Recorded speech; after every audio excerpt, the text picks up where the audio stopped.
এই অনুপাতে যদি আমরা ভাগ করি 1,27,600 ডিভাইডেড 5, তাহলে তৃতীয় জনের আমরা বন্টনযোগ্য মুনাফা পাবো। তৃতীয় জনের বন্টনযোগ্য মুনাফার পরিমাণ দাঁড়াচ্ছে আমাদের, আমরা একটু ক্যালকুলেশন করে নেই, 1,27,600 ডিভাইডেড 1,27,600 ডিভাইডেড 25,520 টাকা। তাহলে দ্বিতীয় জনের ডাবল হবে, অর্থাৎ 25-এর ডাবল 50,000, 51,040 টাকা, 51,040 টাকা।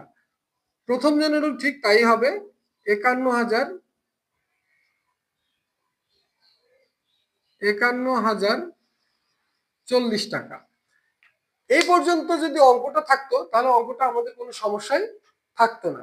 কিন্তু ব্যাপার হচ্ছে যে মিস্টার শফিক এবং মিস্টার আরিফ দুজন মিলে মিস্টার রফিককে একটা নিশ্চয়তা দিয়েছে যে এই মুনাফার অংশ, সুদের হার পরিমাণ ছাড়াও উত্তোলনের সুদ এবং মূলধনের সুদ ব্যতীতও তারা কি করবে, মিস্টার রফিক কমপক্ষে 70,000 টাকা পাবে। তো এক্সাক্ট আমরা মুনাফাটাকে ডিস্ট্রিবিউট করার পরে দেখছি রফিক তো 70,000 টাকা পায় নাই, সে পেয়েছে কত টাকা, 51,040 টাকা।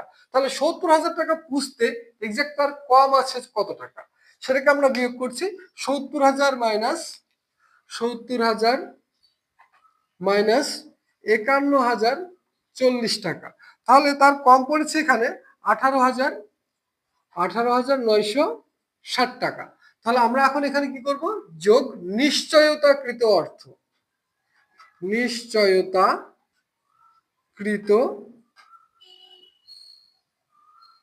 নিশ্চয়তাকৃত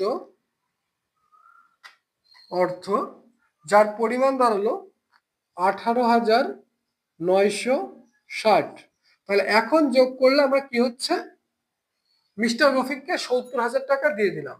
কিন্তু এই যে 18,960 টাকা আমাদের কম পড়েছিল এবং সেই টাকাটা দেওয়ার কথা ছিল কার, মিস্টার শফিক এবং মিস্টার আরিফের। মিস্টার শফিকের অনুপাত ছিল, আমরা এখানে আগে নির্ণয় করেছি, মিস্টার শফিকের অনুপাত 2 আর মিস্টার আরিফের অনুপাত ছিল 1।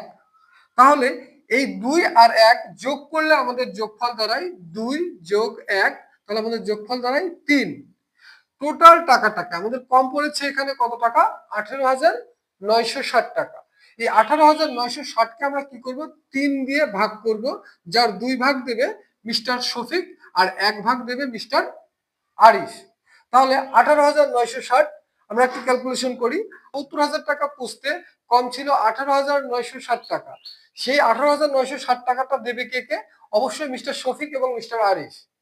তাহলে মিস্টার শফিক এবং মিস্টার আরিফ দুজনের অনুপাত ছিল 2:1, 2 যোগ 1 যদি যোগ করি তাহলে মোট পরিমাণ দাঁড়ায় আমাদের 3।